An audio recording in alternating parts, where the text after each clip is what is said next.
Vàជំរាបសួរវីដេអូនេះគឺតពីវីដេអូមុនគឺនិយាយតាក់ទងទៅនឹងវិធីគុណនៃឯកធាតុចំណែកឯវីដេអូនេះគឺនិយាយតាក់ទងទៅនឹងប្រមាណវិធីចែកនៃឯកធាតុតើគេចែកឯកធាតុដោយរបៀបណាអញ្ចឹងយើងក្រឡេកទៅមើលឧទាហរណ៍ទាំងអស់គ្នាឧទាហរណ៍ទី1គេមានចតុកោណកែងមួយដែលមានប្រវែងទទឹង 4a ហើយប្រវែងបណ្ដោយគឺយើងអត់ដឹងទេចំណែកឯផ្ទៃកន្លះសរុបរបស់វាគឺ 20ab អញ្ចឹងនៅក្នុងនេះគេឲ្យយើងទៅរកប្រវែងបណ្ដោយអញ្ចឹងដើម្បីស្វែងរកប្រវែងបណ្ដោយបានគេទៅពឹងពាក់ទៅលើរូបមន្តផ្ទៃកន្លះនៃចតុកោណកែងហ្នឹងគឺស្មើនឹងប្រវែងបណ្ដោយគុណនឹងទទឹងអញ្ចឹងដល់ពេលដែលគេចង់បានប្រវែងបណ្ដោយគេទាញបានជាប៉ុណ្ណេះអ្នកនរគ្នាសង្ឃឹមអ្នកនរគ្នាមិននឹងយល់បានប៉ុណ្ណឹងបន្ទាប់មក 20ab ចែកនឹង 4a គេអាចសរសេរក្រោមជាទម្រង់ពភាគបែបនេះបន្តមកទៀតគេសរសេរភាគយកហើយនឹងភាគបែងនឹងជាផលគុណកត្តាដូចបែបនេះ20គុណនឹង a គុណនឹង b ហើយភាគបែងក៏4គុណនឹង a បន្ទាប់មកគេសម្រួលឬក៏ចែកភាគយកមានថាផ្នែកអថេរនិងអថេរមេគុណនិងមេគុណអញ្ចឹង20ចែកនឹង4បាន5 a នេះចែកនឹង a ហ្នឹងបាន1ហើយ b អត់មានអ្នកចែកទេនៅសល់ b ដដែលអញ្ចឹងបាន 5a យើងមើលឧទាហរណ៍ទី2គេអត់នេះផលចែកនៅខាងក្រោមអញ្ចឹងយើងមើលឧទាហរណ៍កដក 4 អ៊ីការ៉េចែកនឹង x អញ្ចឹងគេសរសេរបានក្រោមទម្រង់បែបនេះអញ្ចឹងឃើញថា x នេះសម្រួលនឹង x បានអញ្ចឹងនៅសល់ x តែមួយទេចំណែក 4 អត់មានអីសម្រួលទេគឺនៅសល់ដក 4x ហើយឧទាហរណ៍ខនេះក៏ដូចគ្នាដែរដក 2a ការ៉េ a គីបចែកនឹង a ការ៉េអញ្ចឹងគេសរសេរបានក្រោមទម្រង់បែបនេះអញ្ចឹងយើងឃើញថា a សម្រួលនឹង a នេះសម្រួលនឹង a នេះហើយ a នេះគឺនៅសល់អញ្ចឹងទទួលបាន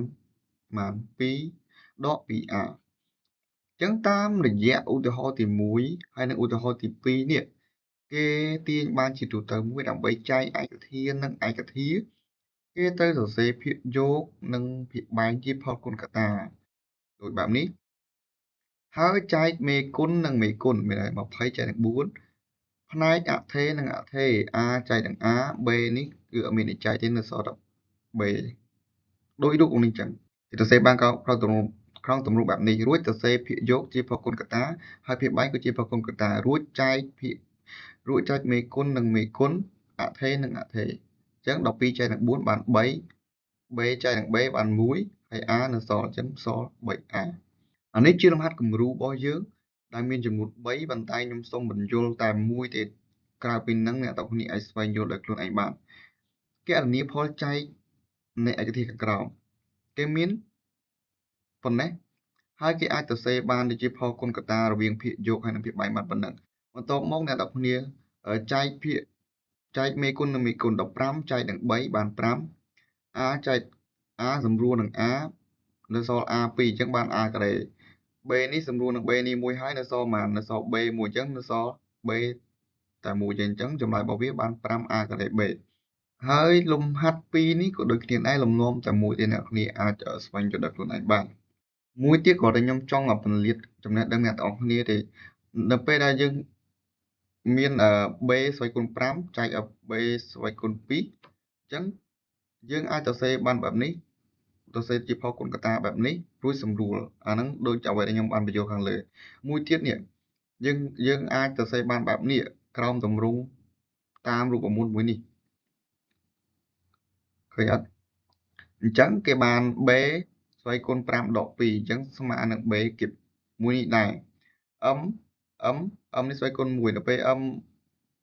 បោះទៅលើទៅបានមកខាងនេះទៅបានប៉ុន្មានឃើញ m ស្វ័យគុណដក7ដក1ដែលយោងទៅតាមរូបមន្តមួយនេះហើយ n ក៏ដូចគ្នាដែរអញ្ចឹងទទួលបាន m ស្វ័យគុណ6និងគុណនឹង n ស្វ័យគុណ3អញ្ចឹងរបៀបដំណោះស្រាយពីមួយនេះហើយនិងមួយនេះតើអ្នកនរគ្នាគិតថាមួយណាដែលសមស្របសម្រាប់សមត្ថភាពអ្នកទាំងអស់គ្នាជាងបាទនេះគឺជាលំហាត់គំរូគឺជាលំហាត់ប្រតិបត្តិសម្រាប់ឲ្យអ្នកទាំងអស់គ្នាអនុវត្តនៅអ្វីដែលអ្នកបានសិក្សាជាមួយខ្ញុំនិងជាមួយគ្រូអ្នកទាំងអស់គ្នាបាទវីដេអូនេះមានតែប៉ុណ្្នឹងទេសូមអរគុណសូមជម្រាបលា